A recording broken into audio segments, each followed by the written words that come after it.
Hello friends, how are you? Hope so सब अच्छे होंगे।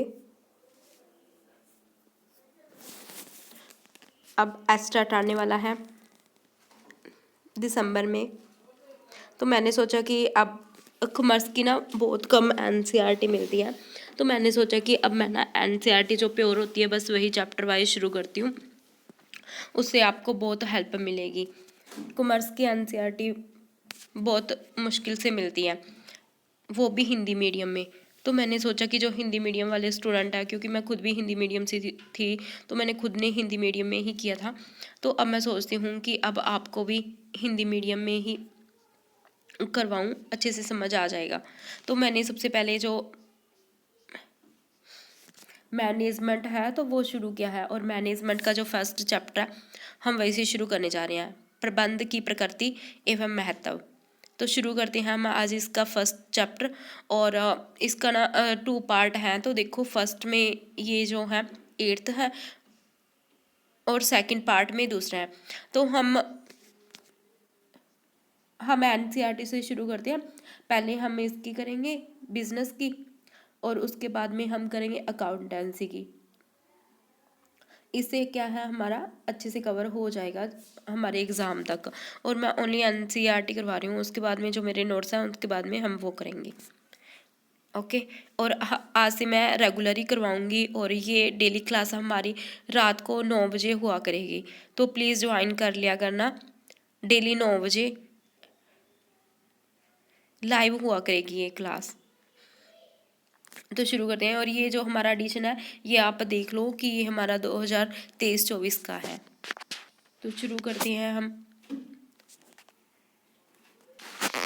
ये हमारा फर्स्ट चैप्टर है, और इसमें दे रखा है फर्स्ट एग्जाम्पल। कुछ भी हम कह नहीं सकते, क्योंकि ये भी तो एनसीईआरटी में है, तो ये भी हमें पढ़ना होता है, क्या पता कहाँ से हमारे क्वेश्चन पूछ लिए जाएं एस्टार्ट में। तो मैं सोच रही हूँ कि यहीं से शुरुआत करूँ। 1868 में जमशेदजी जो कि नुसरवान जी द्वारा स्थापित टाटा समूह एक वैश्विक व्यापार समूह है।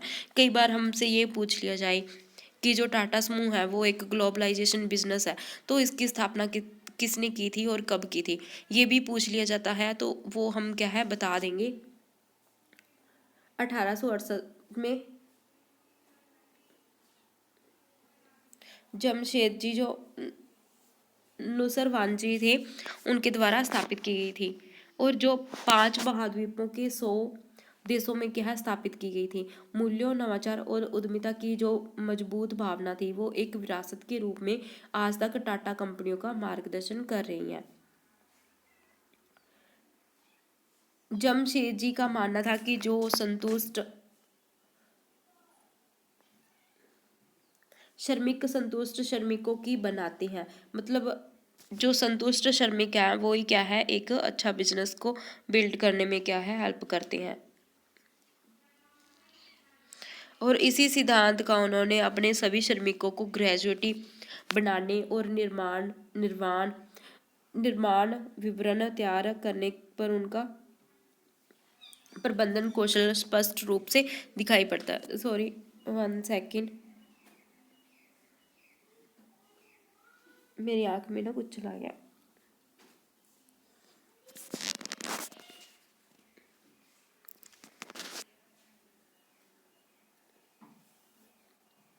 चलो शुरू करते हैं। एक शताब्दी के लिए व्यापार को क्या है नियंत्रित करने वाले मूल्यों और सिद्धांतों को टाटा आचार संहिता, जिसे कि TCOC में समाहित किया गया है। इस्पात और ऑटोमोबाइल के शुरुआत दौर से जो नवीनतम प्रौद्योगिकियों में बराबर रहने तक टाटा समूह में आज क्या है 29 सार्वजनिक रूप से सूचीबद्ध टाटा उद्यम है। जो इंटरप्रेन्योर हैं वो कितनी है 29 है पब्लिकली, जिसमें टाटा स्टील है, टाटा मोटर्स है, टाटा कंसल्टेंसी है, सर्विसेज है, टाटा पावर है, टाटा केमिकल्स है, टाटा ग्लोबल है। ये टाटा के नाम से ना मेरे को हिसार याद आ गया, क्योंकि स्टील कंपनी जो है वो क्या है हिसार में है, तो स्टील नगरी किसको कहते हैं, हिसार को बोलते हैं। टाटा केमिकल्स हो गया, Tata global beverages, Tata tele services हो गया, टाइटन हो गया, टाटा कम्युनिकेशन हो गया और भारतीय होटल, ये सब क्या है शामिल है टाटा में। और समूह का संयुक्त बाजार पूंजीकरण लगभग क्या है 103.51 अरब करोड़ है, जो कि 1617 का ये डाटा है। टाटा की सामाजिक दायित्व की भावना मजबूत है। वे समुदाय के लिए आर्थिक समृद्धि, पर्यावरणीय जिम्मेदारी और सामाजिक लाभ को संतुलित करते हैं। जब टाटा जी की डेथ हुई थी अभी फिलहाल, तो उस टाइम देखो कितना वो था। मैंने ना सुना था कि जब भी दिवाली आती है ना, तो दिवाली पे जो टाटा कंपनी है वो गिफ्ट करती है अपने एम्प्लॉयज़ को। अगर एम्प्लॉयज़ को पूछ लिया जाता है कि अगर आपको क्या चाहिए वो हमें बता दो, तो एक बार ना एक एम्प्लॉय ने कहा था कि मेरे को ना घर चाहिए। तो उस टाइम मतलब सभी को एक लिमिट में घर प्रोवाइड करवाए थे। और जब मैं थी 12th में, तो उस टाइम मैंने ना न्यूज़ पढ़ी थी कि अब टाटा कंपनी के जो मैं एम्प्लॉय थे उनसे पूछा कि आपको क्या चाहिए, तो उस टाइम उन्होंने गाड़ी मांगी थी। तो उस टाइम बहुत सारी कार्स हैं वो क्या है गिफ्ट की थी दिवाली पे। मतलब इतना बड़ा उनका दिल था, तो मतलब उनका इतना डेवलप होना तो बनता ही था। भारत में वे उड़ीसा के साथ प्रगति में भागीदारी हैं और विकास की इस यात्रा में अपने हितधारकों को आगे बढ़ाने में विश्वास करती है। टाटा स्टील थाईलैंड उन शुरुआती 30 कंपनियों में से एक है जो यूनिसेफ के कार्यक्रम द चिल्ड्रन सस्टेनेबिलिटी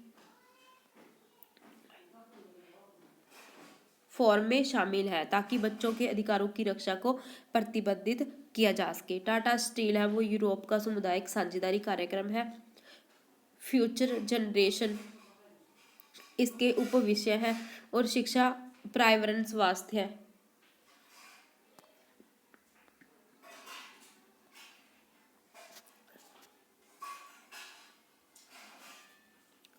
और कल्याण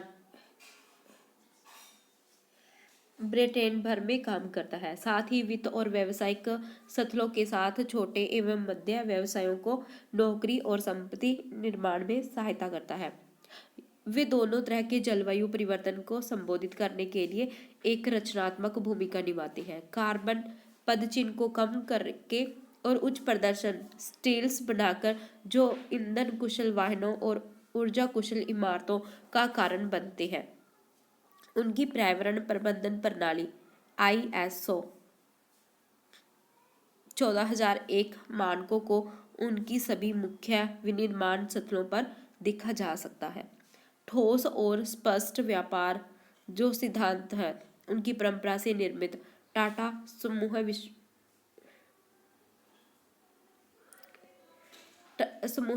विश्वास एवं पारदर्शिता की नींव पर खड़ा है।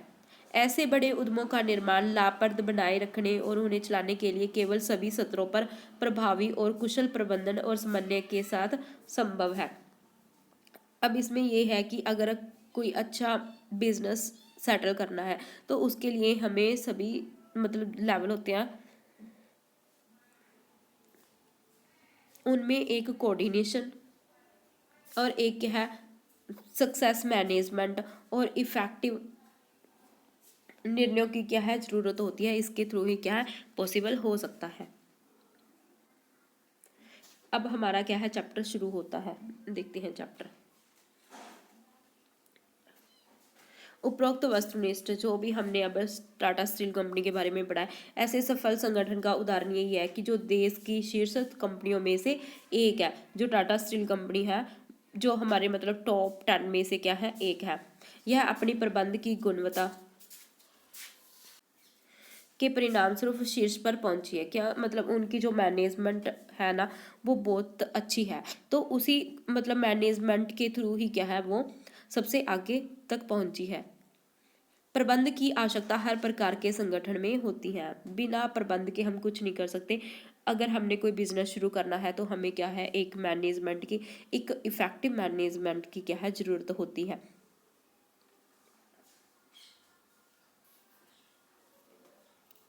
भले ही वह कंप्यूटर के विनिर्माता हैं अथवा हस्तशिल्प के उपभोक्ता की वस्तुओं में व्यापार करते हैं, या फिर केस सज्जादा सेवाएं प्रदान करते हैं।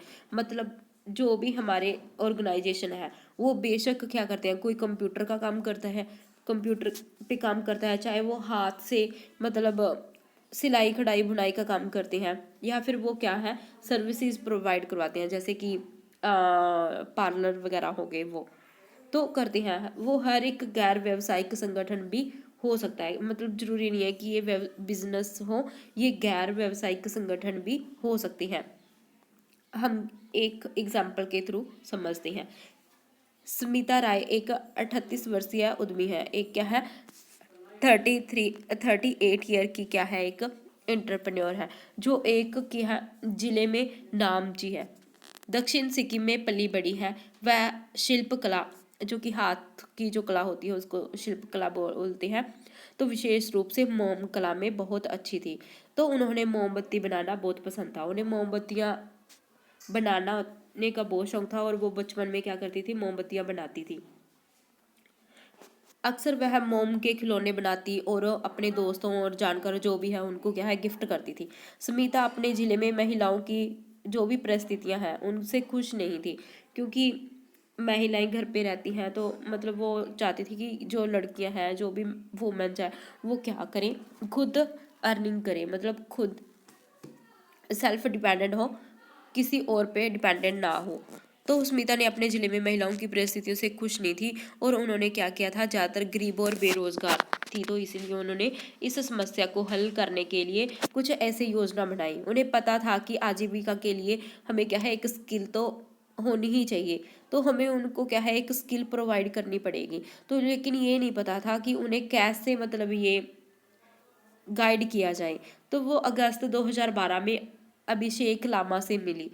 अभिषेक क्या है, वो NEDFI के नामची शाखा के प्रबंधक थे। स्मिता ने अभिषेक से कौशल विकास कार्यक्रम और गतिविधियों की जानकारी प्राप्त की।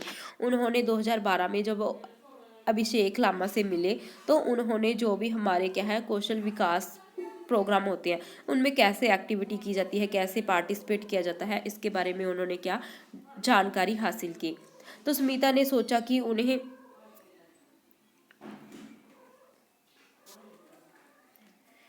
मोमबत्तियां बनाना पसंद है, तो वो फिर अपने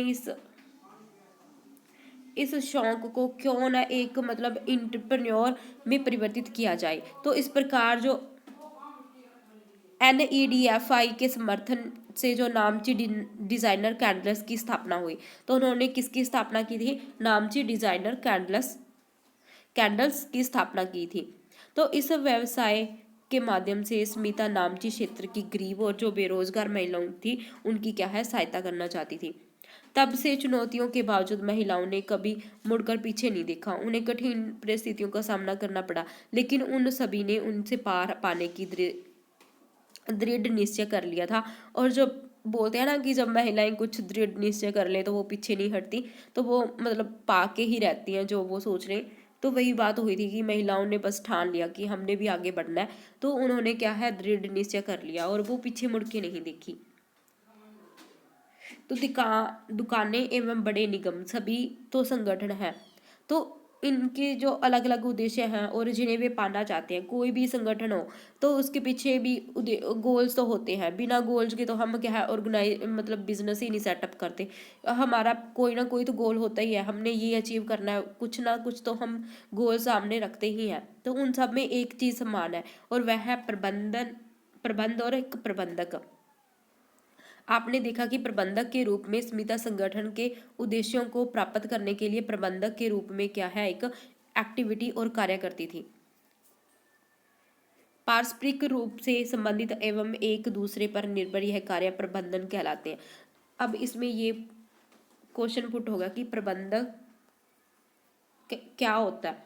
तो प्रबंध क्या होता है, जो पारस्परिक रूप से संबंधित एक पर्सन है वो दूसरे पे डिपेंड होता है, तो हम डिपेंड होके जब काम करते हैं तो वो क्या होता है मैनेजमेंट होती है।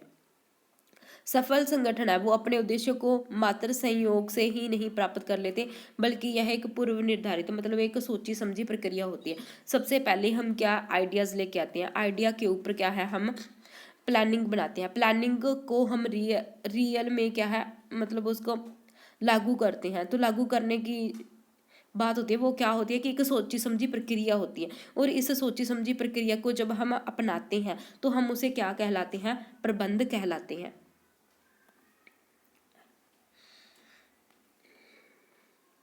संगठन भले ही बड़ा हो या छोटा हो, लाभ के लिए हो या फिर गैर लाभ वाला हो, सेवा प्रदान करता हो या क्या है विनिर्माता हो, प्रबंध सभी के लिए आवश्यक है। मतलब ऐसे नहीं है कि मैनेजमेंट मतलब सिर्फ जो पैसा कमाने के लिए होते हैं सिर्फ उन्हीं को ज़रूरत होती है, नहीं ऐसा कुछ नहीं है। हम आप एज ए स्टूडेंट चलते हैं कि हम भी तो मैनेज करके चलते हैं, इतना टाइम इस सब्जेक्ट को देना है, इतना टाइम इस सब्जेक्ट को देना है, फिर ही हमारे सामने जो हमारा एग्ज़ाम क्लियर करने का जो हमारा गोल है तो फिर ही हम उस गोल को अचीव कर पाते हैं। तो वैसे ही है कि बेशक हमारा एग्ज़ाम बड़ा है चाहे छोटा है, हम अभी एच स्टार्ट पे हैं, फिर हम क्या है स्क्रीनिंग पे जाएंगे, तो अभी हमारा क्या है गोल छोटा है, पर गोल एक छोटे गोल को क्लियर करके फिर ही तो हम बड़े गोल के गोल तक पहुँचेंगे। तो यही है कि भले चाहे ऑर्गेनाइजेशन है वो छोटा ही है चाहे बड़ा है, चाहे हम क्या है प्रॉफिट अर्न करने के लिए कोई ऑर्गेनाइजेशन सेटअप किया है, बेशक हमने क्या है अभी नॉन प्रॉफिट के लिए बिजनेस सेटअप किया है, हमने सिर्फ क्या है सोशल वेलफेयर के लिए ही सेटअप किया है, तो उसके लिए भी तो हमारे गोल्स है कि हमने क्या है देश भलाई का काम करना है। तो सेवा प्रदान करना या फिर कोई भी विनिर्माता है तो उन सब के लिए क्या है मैनेजमेंट बहुत ज़रूरी है। हर एक चीज़ को मैनेज करना बहुत ज़रूरी है, हर एक मतलब पॉलिसी के थ्रू नीति के थ्रू ही हमारा बिजनेस क्या है आगे बढ़ सकता है। प्रबंध इसीलिए आवश्यक है कि व्यक्ति सामूहिक उद्देश्यों की प्राप्ति में अपना श्रेष्ठतम योगदान दे सके। प्रबंध में पारस्परिक रूप से संबंधित वह कार्य सम्मिलित होते हैं जिनमें सभी प्रबंधक काम करते हैं। इस अध्याय में हम आगे समझ पाएंगे कि यदि दोनों ही प्रबंधक हैं लेकिन ये संगठन के अलग अलग स्तर पर कार्य करते हैं तो प्रबंधक अलग अलग कार्यों पर भिन्न भिन्न समय लगाते हैं। संगठन के उच्च स्तर पर बैठे प्रबंधक नियोजक एवं संगठन पर नीचे स्तर के प्रबंधकों की तुलना में अधिक समय लगाते हैं। देखो हमने देखा था कि ये क्या है एक मैनेजर है, तो इसके नीचे भी क्या है मैनेजर रखा हुआ है, तो मैनेजर है इसका काम क्या है सेल्स मैनेजमेंट, सेल्स डिपार्टमेंट को संभालना, और एक ये मैनेजर है तो इसका काम क्या है इन्वेंट्री को संभालना, और इस मैनेजर का काम क्या है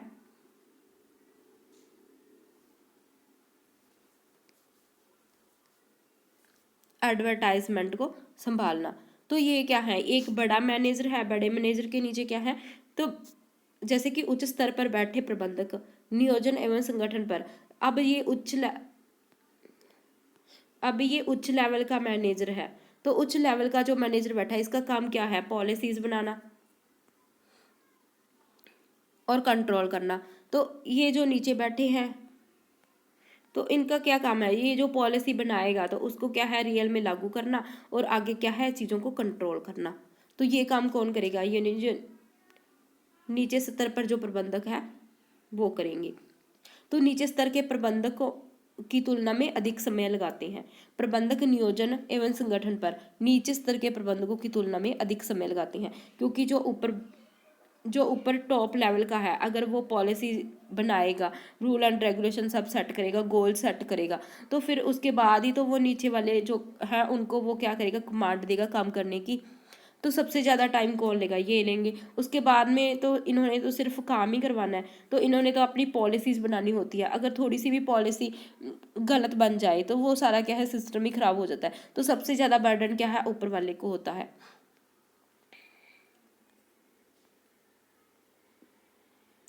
अब हम देखते हैं प्रबंध की जो डेफिनेशंस है वो क्या क्या है। प्रबंध एक ऐसा पर्यावरण तैयार करने एवं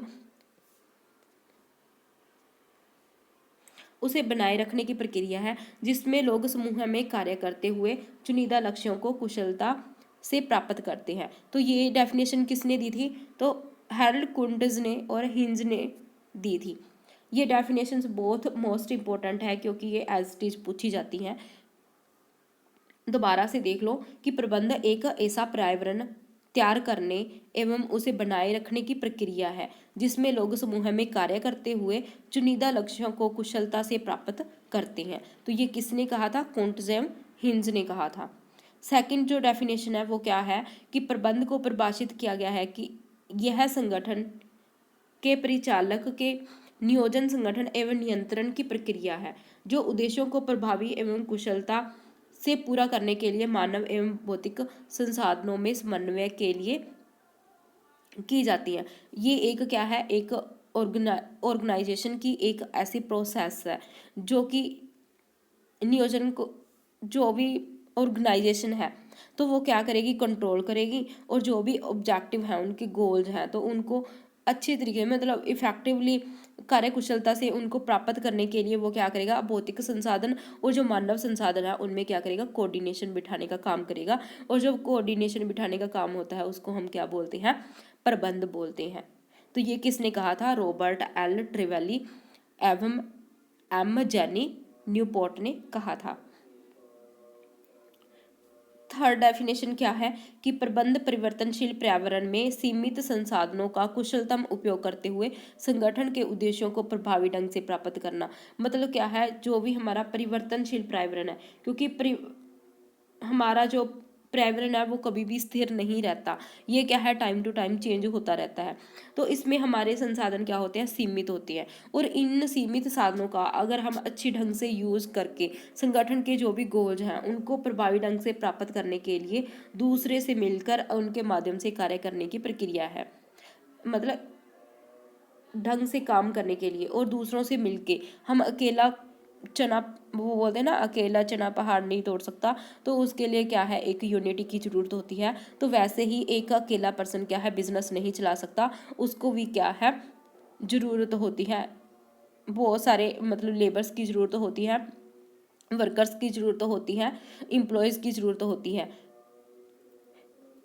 और मैनेजर की भी ज़रूरत होती है। तो बिज़नेस को बहुत सारी चीज़ों की ज़रूरत होती है, वो एक दूसरे के साथ है कोऑर्डिनेशन बिठा के फिर वो क्या है? अपने गोल्स को अचीव करती हैं। तो इस गोल को अचीव करने की जो प्रक्रिया होती है उसको हम क्या बोलते हैं? मैनेजमेंट बोलते हैं। हमने इसकी डेफिनेशन पढ़ लिया, समझ लिया, अब हम इसके आगे चलेंगे। अवधारणा। अवधारणा क्या है? कई लेखकों ने प्रबंध की परिभाषा दी है। प्रबंध शब्द एक बहुत प्रचलित शब्द है तो जिसे सभी प्रकार की क्रियाओं के लिए व्यापक रूप से प्रयुक्त किया गया है।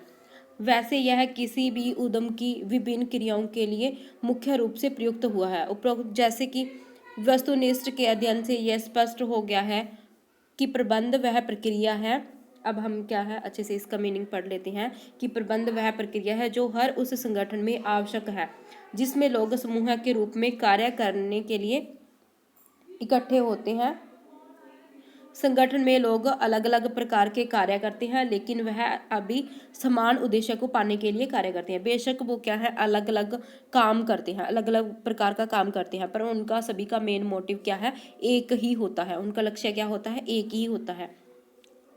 प्रबंध लोगों के प्रयत्नों एवं समान उद्देश्यों को प्राप्त करने में दिशा प्रदान करता है। जो मैनेजमेंट टीम होती है वो क्या करती है कि उद्देश्यों को प्राप्त करने के लिए दिशा प्रदान करती है, और इस प्रकार से प्रबंध यह देखता है कि कार्य पूरा हो एवं लक्ष्य प्राप्त किए जाएं, कि मतलब काम करके अपना उद्देश्य जो है, अपना टारगेट है, उसको क्या है? अचीव किया जाए।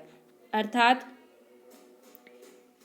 प्रभावपूर्णता, कम से कम साधन एवं न्यूनतम लागत। क्या है कि कम से कम साधन यूज हो और न्यूनतम लागत पे हम ज़्यादा से ज़्यादा क्या है? प्रॉफिट अर्न कर सके। अतः प्रबंध को परिभाषित किया जा सकता है कि उद्देश्यों को प्रभावी ढंग से एवं दक्षता से प्राप्त करने के उद्देश्य के कार्यों को पूरा करने की एक प्रक्रिया है। मतलब इसको हम प्रबंध को अगर छोटे से वर्ड में कहा जाए तो हम ये कह सकते हैं कि हमारे ऑब्जेक्ट जो हमने फिक्स किए हैं उसको हम इफेक्टिव ढंग से और एफिशिएंसी से प्राप्त करने के उद्देश्य से कार्य को जब हम पूरा करते हैं तो उस पूरा करने की जो प्रक्रिया है उसको हम क्या कहते हैं? प्रबंध कहते हैं। इस परिभाषा के विश्लेषण की आवश्यकता है। कुछ शब्द ऐसे हैं जिनका विस्तार से वर्णन करना आवश्यक है। ये शब्द हैं जैसे कि प्रक्रिया, प्रभावी ढंग से एवं पूर्ण दक्षता से। मैनेजमेंट है, मैनेजमेंट में सिर्फ क्या है, 3 वर्ड है। एक तो होगी प्रोसेस, सेकंड है इफेक्टिवली ढंग से, और थर्ड क्या है, पूर्ण क्षमता से, मतलब पूरी एबिलिटी से, एफिशिएंसी से काम करना। परिभाषा में प्रयुक्त प्रक्रिया से अभिप्राय क्या है कि प्राथमिक कार्य, जो भी हमारे प्राइमरी काम होते हैं और क्रियाएं होती हैं, उनमें प्रबंध कार्यों को पूरा करने के लिए करता है। ये कार्य है नियोजन का, संगठन का, नियुक्तिकरण का, निर्देशन का और क्या है, कंट्रोल का, जिस पर चर्चा इस अध्याय में एवं पुस्तक में हम आगे करेंगे। ये क्या है, हमारे चैप्टर है और ये HTET का फेवरेट है। ये नियोजन, प्लानिंग, ऑर्गेनाइजिंग, ये सब क्या है, एग्जाम में पूछे जाते हैं और बहुत इम्पोर्टेंट है। हमारी क्लास ज़्यादा लंबी ना हो जाए, इसीलिए मैं इसके काफ़ी पार्ट्स में करवाऊंगी, क्योंकि ये चैप्टर काफ़ी लेंथी है।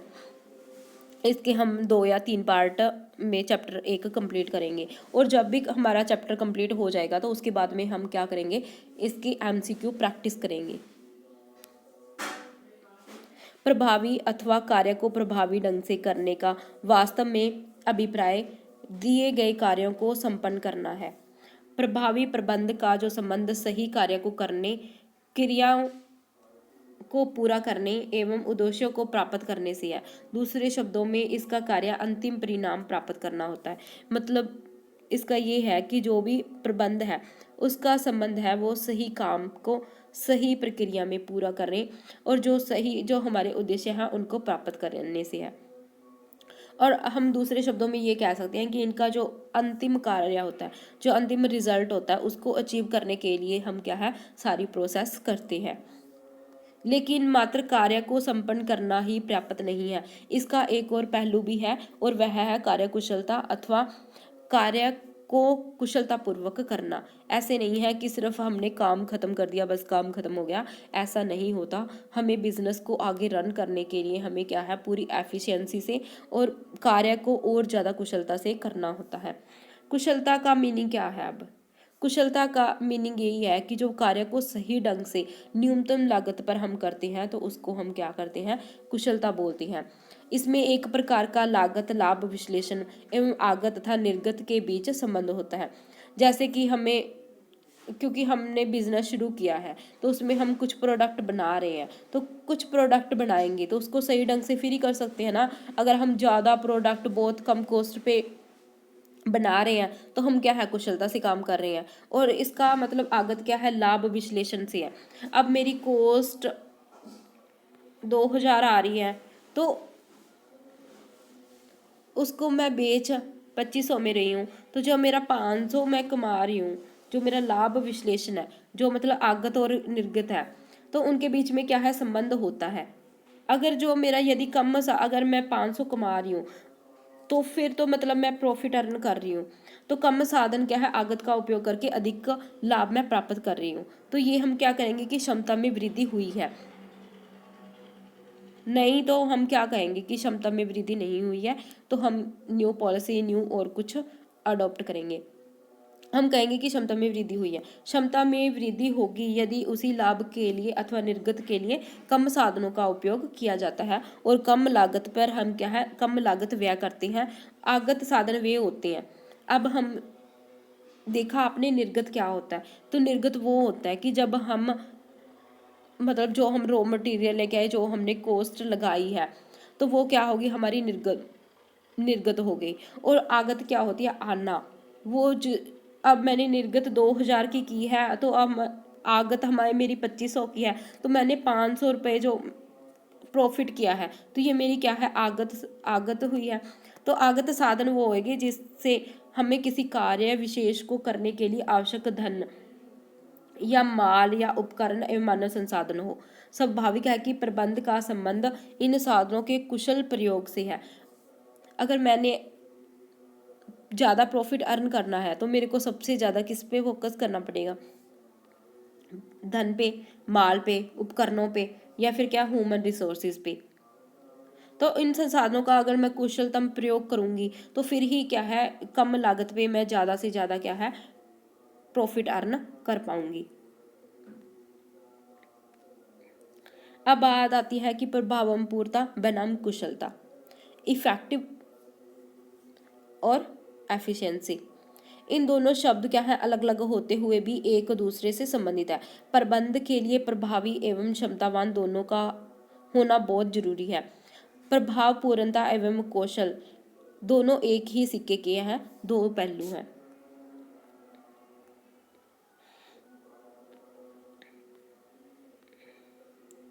लेकिन इन दोनों के पक्षों में संतुलन आवश्यक है तथा कभी कभी प्रबंध को कुशलता से समझौता करना पड़ता है। कई बार ऐसा होता है कि प्रभावपूर्ण कोई चीज़ बनाने के लिए जो उनकी कुशलता है उनसे समझौता करना पड़ता है। उदाहरण के लिए प्रभावपूर्ण होना एवं कुशलता की अनदेखी करना सरल है, जिसका अर्थ है कि कार्यों को पूरा करना लेकिन ऊंची लागत पर, मतलब हम काम को पूरा कर रहे हैं पर उसकी कॉस्ट क्या हाई जा रही है। तो हम देख सकते हैं कि इफेक्टिव पूर्ण काम होना चाहिए, कौशल मतलब कुशलता से मतलब ज़्यादा लागत हो गई तो कोई बात नहीं। उदाहरण के लिए माना एक कंपनी की लक्ष्य वर्ष में 8,000 इकाइयों का उत्पादन करना है, तो इस लक्ष्य को पाने के लिए अधिकांश समय बिजली न मिलने पर प्रबंधक क्या है उत्पादकता तो प्रभाव जो इफेक्टिव पूर्ण जो प्रोडक्ट है वो तो है लेकिन क्षमतावान नहीं है, क्योंकि उस निर्गत के लिए अधिक आगत मतलब श्रम की लागत, बिजली की लागत है, उसका उपयोग किया जा रहा है। तो कभी कभी व्यवसाय कम संसाधनों से माल के उत्पादन पर अधिक ध्यान केंद्रित करती है। कैसा कई बार ऐसा होता है कि कंपनी ये बोलती है कि हमारे संसाधन लग जाएं, कोई बात नहीं, मतलब हम ज़्यादा संसाधन लगाने के लिए तैयार हैं, पर जो हमारा ध्यान है वो हमारे के प्रोडक्ट के ऊपर है। हमारे प्रोडक्ट की क्वालिटी है वो अच्छी होनी चाहिए, वो नहीं घटिया होनी चाहिए। तो इसके लिए वो क्या करेगी, मतलब समझौता करती है इफेक्टिव पूर्ण से, कुशलता के साथ। परिणाम स्वरूप माल बाजार में नहीं पहुंच पाया, इसीलिए इसकी मांग कम हो गई तथा इसका स्थान प्रतियोगियों ने ले लिया। तो ये कार्यकुशलता लेकिन प्रभावपूर्णता की कमी की स्थिति है, क्योंकि माल बाजार में नहीं पहुंच पाया। तो इसीलिए न्यूनतम लागत पर कुशलता पूर्वक प्रबंधक के लिए लक्ष्यों को प्राप्त करना प्रभाव उत्पादकता अधिक महत्वपूर्ण है। इसीलिए प्रभाव पूर्णता एवं कुशलता में संतुलन रखना होता है।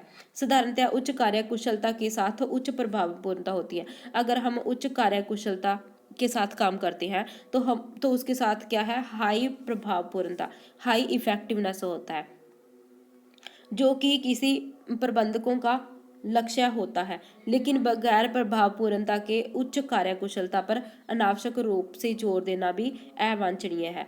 हम ये बात समझते हैं कि अगर हमारी उच्च कुशलता होगी तो हमारा जो उत्पाद है, प्रोडक्ट है, वो भी क्या होएगा, प्रभावपूर्णता उच्च प्रभावपूर्णता होएगा।